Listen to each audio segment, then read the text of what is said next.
Look at this dress. It looks like something a grandmother would wear to a funeral. My mother's voice was sharp, cutting through the low hum of conversation like a serrated knife. I kept my head down, staring at the porcelain plate in front of me, focusing on the intricate blue patterns so I wouldn't have to see the amusement on their faces. She reached out and pinched the fabric of my sleeve, hard enough to sting. "Sandra, please," I whispered, trying to pull away without making a scene. But she didn't let go. She tightened her grip, her nails digging into my skin. "Smile. Aurora, we have guests. Don't look so sullen. It makes you look even slower than you are." Across the table, my brother Cody held up his phone. I could see the red recording light blinking. "Look at her," he sneered, laughing as he zoomed in on my face. "The family genius. Everyone. Can't even dress herself properly. My father, Douglas," cleared his throat, commanding the attention of the room. "We do our best. Of course, it's a burden. Having a child who struggles, but will be taking steps soon. Legal steps. We need to make sure her affairs are managed by competent people. Before I tell you what I found in the legal papers they tried to hide, drop a comment below. Where are you listening from? And what time is it for you? I want to see how far this story travels." I stood up from the table. The chair scraped against the hardwood floor, a harsh sound that momentarily silenced my mother's performance. I didn't scream. I didn't throw my napkin. I simply walked away. Behind me, I heard my mother's performative sigh, a sound designed to elicit sympathy from her guests. "Let her go," she said, her voice carrying that practiced, weary vibrato. "She gets overwhelmed so easily. Poor thing." I let the heavy oak door to the basement click shut behind me, engaging the deadbolt. The silence was immediate and absolute. They called this place my dungeon, to Douglas and Sandra. This unfinished basement in the freezing Chicago suburbs was where they kept their shame. The dark hole where they tucked away the daughter who didn't fit their showroom aesthetic. They thought I stayed down here because I was afraid of the world, because I was broken, because I accepted the invisible chains they had wrapped around me since childhood. They thought this was a prison cell. They were wrong. It was a cockpit. I walked past the washing machine and the stacks of old holiday decorations, moving toward the false wall at the far end. I pressed my thumb against the biometric scanner hidden behind a dusty calendar. There was a soft, pneumatic hiss, and the panel slid open. The air inside changed instantly. It was cool, filtered, and alive with the hum of high-performance cooling fans. Blue LED lights washed over my face, reflecting off the sleek, black monoliths of my server racks. This was my reality. While they played pretend upstairs with rented furniture and maxed-out credit cards, I was down here, navigating the digital currents of the global economy. I wasn't the slow, stuttering girl they mocked. I was a ghost in the machine, a cleaner, an architect of code. For years, I had treated this space as a bunker, a place to survive the fallout of their narcissism. I had convinced myself that paying their bills anonymously, fixing their messes from the shadows, was the price of my rent. It was the invisible chain of the survivor. You convince yourself that keeping the ship afloat is your duty. Even when the captain is drilling holes in the hull, you tell yourself that the cage keeps you safe, that the silence is a shield. But tonight, listening to my brother laugh while he broadcasted my humiliation to the internet, the chain didn't feel like safety anymore. It felt like a noose, and I was done with my neck being on the line. I sat down in my Aeron chair, the leather adjusting to my frame. I woke up my primary terminal. 3 monitors flickered to life, displaying streams of data that would have made my father's head spin. I didn't open a game. I opened a secure banking portal. I navigated to the sub-accounts attached to my primary identity, the ones I had set up years ago to quietly handle the household emergencies that were really just my parents' inability to do math. The ledger was a testament to their gluttony. There it was, in stark, digital, black and white. A $3,000 charge at a luxury boutique in the city, my mother's therapy.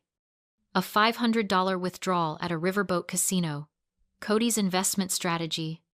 A lease payment on a car Douglas couldn't afford but insisted on driving to church. They were bleeding me dry, sipping my life away through a straw while calling me a parasite. I looked at the total. It wasn't just money. It was hours of my life. It was sleep I'd lost, code I'd written, until my eyes burned, freedom I'd sacrificed to keep their facade from crumbling. I hovered my cursor over the administrative controls. My hand didn't shake. There was no adrenaline, no panic, just a cold, crystalline clarity. It was time to stop being the load-bearing wall in a house that was trying to crush me. I initiated the kill switch, one by one. I deactivated the cards. I severed the auto-pay links. I revoked the authorized user statuses. The screen flashed a series of green confirmation banners. Access revoked. Card canceled. Account frozen. Upstairs, the party was still going. They were probably pouring another round of wine, paid for by the credit limit I had just obliterated. They had no idea that the ground beneath them had just vanished. They thought they were standing on their own success. But they were standing on my shoulders, and I had just stepped away. I leaned back in my chair, the hum of the servers filling the silence. I pulled up a new window and began to type. If they wanted a war about competence, I would give them one. But first, I would let them enjoy their dinner. The decline notifications would start hitting their phones in the morning. And for the first time in my life, I wouldn't be there to fix it. You might be wondering why I stayed. Why would a person capable of navigating the most complex digital security systems in the world choose to live in a damp, unfinished basement? Why would I let them treat me like a burden when I could have bought their entire reality 3 times over? It wasn't because I was weak. It was because I was trained. It is called the trap of normalized cruelty. When you grow up in a house where affection is a scarce resource, you learn to pay for it. But my parents took it a step further. They didn't just withhold love, they actively dismantled my reality. They used a tactic called infantilization. From the time I was small, they told me I was different, fragile, slow. They whispered it to teachers, to neighbors, to anyone who would listen. Aurora needs extra help. Aurora gets confused easily. They said it so often, and with such practiced concern, that I started to believe it. They broke my legs just so they could charge me for the crutches. They created a narrative where I was the helpless child who would never survive without their charity. And the rent for that charity was my total submission. They convinced me that living in that basement was a privilege, that they were saints for housing a failure like me. So, I paid them. I paid them to prove I had worth. I paid them in silence, in obedience, and in cold, hard cash. I pulled up the spreadsheet I had named the Ledger of Invisible Labor. It was a document I had started 5 years ago, the day I landed my first major bug bounty contract. Every time I covered a bill, every time I paid off a loan, every time I transferred money into their accounts to stop a foreclosure or a repossession, I logged it. I scrolled through the columns. Item: mortgage payments for the house I wasn't allowed to walk freely in $2,800 a month for 5 years. Item: Cody's business startup loans, which were really just cover for his online gambling debts, $45,000. Item: Sandra's image maintenance, which included country club fees and cosmetic procedures to keep up appearances with neighbors who barely liked her $30,000. Item: Douglas's car payments for a luxury sedan he claimed he needed for client meetings. Even though he had been fired from his sales job 2 years ago, $800 a month. I looked at the bottom line. The sum was staggering. $680,000. That was the price of my room and board. That was the cost of being the family disappointment. For nearly 7 years, I had been the silent engine keeping their lifestyle running. I was the load-bearing wall they kept trying to sledgehammer. They didn't see a daughter down here.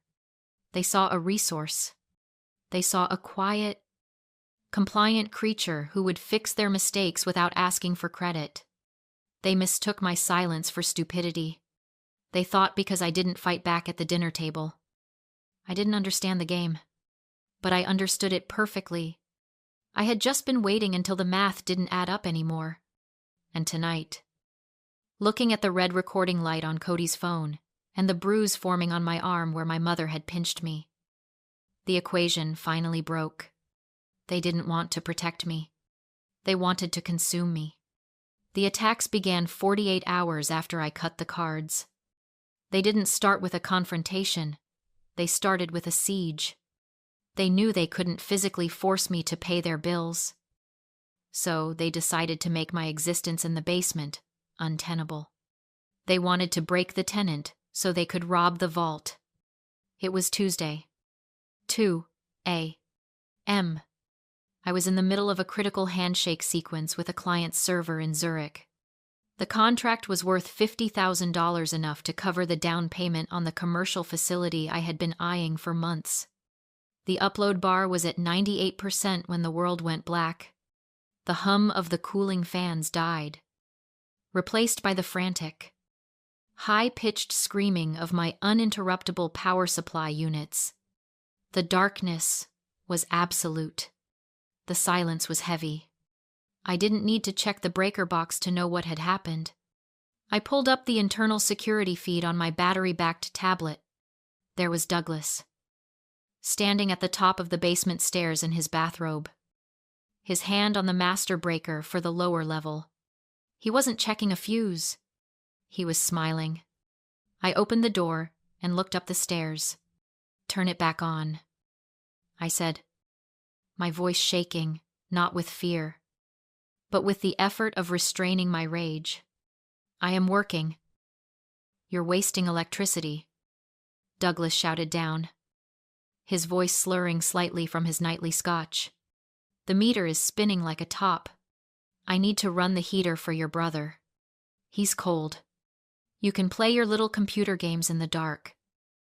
He slammed the door and locked it from the outside. I scrambled back to my terminal. The UPS batteries had 12 minutes of life. I prioritized the upload, rerouted the cooling to passive venting, and watched the percentage tick up. 99, 100. Transfer complete. I saved the logs, powered down the arrays, and sat in the dark. They had risked a $50,000 asset to save maybe $4 on a heating bill. But the darkness was just the opening salvo. The invasion came the next evening. I was rebuilding a corrupted database for a local hospital when the door to my sanctuary splintered inward. Cody didn't bother unlocking it. He kicked it open. He stumbled in, a can of cheap energy drink in one hand and his phone in the other. The camera flash blinding in the dim light. "Here she is." "Guys," he yelled at the phone, live streaming to whatever audience of degenerates watched his channel. "The family leech in her natural habitat. Look at this mess. Wires everywhere. It smells like ozone and desperation down here." He loomed over my desk, swaying, Where's the money? Aurora Mom's card got declined at the grocery store today. Dad's gas card didn't work. You think that's funny? Get out. Cody, I said, standing up. I positioned myself between him and the main server rack. Or, what you gonna hack me? He laughed. A wet, ugly sound. Then he tipped his hand. The sticky, neon orange liquid cascaded over my primary mechanical keyboard, a custom-built, ergonomic board worth $600. It hissed as the liquid hit the switches. Oops, he sneered. Looks like you had an accident. Maybe you should get a real job and pay for a new one. In that moment, I made a strategic calculation. If I remained calm, they would keep escalating until they actually broke something irreplaceable. They needed a reaction. They needed proof that I was the unstable one. So, I gave it to them. I screamed. I let out a sound of pure, unadulterated hysteria.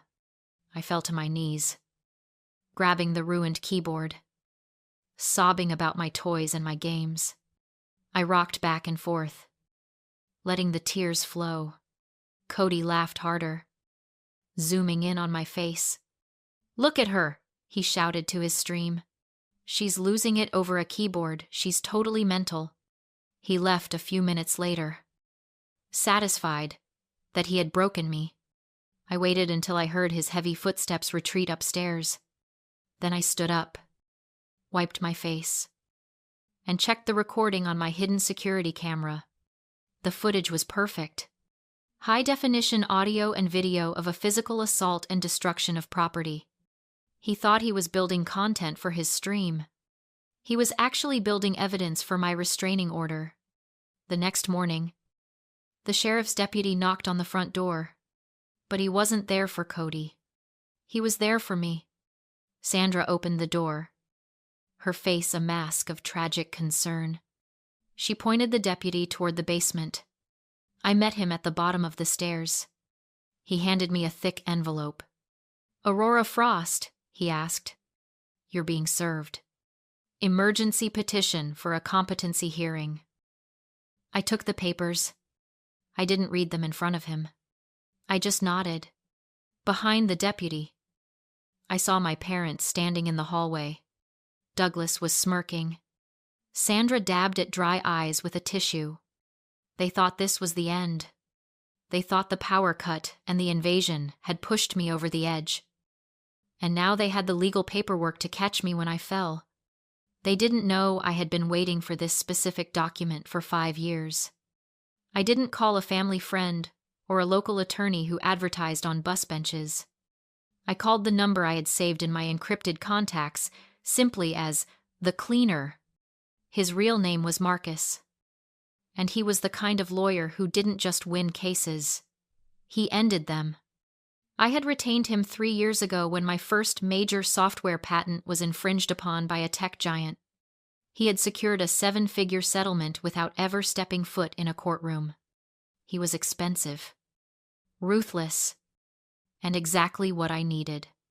I walked into his office downtown, a glass tower that looked down on the city like a judgment. I wasn't wearing the hoodies or sweatpants my family associated with my lazy lifestyle.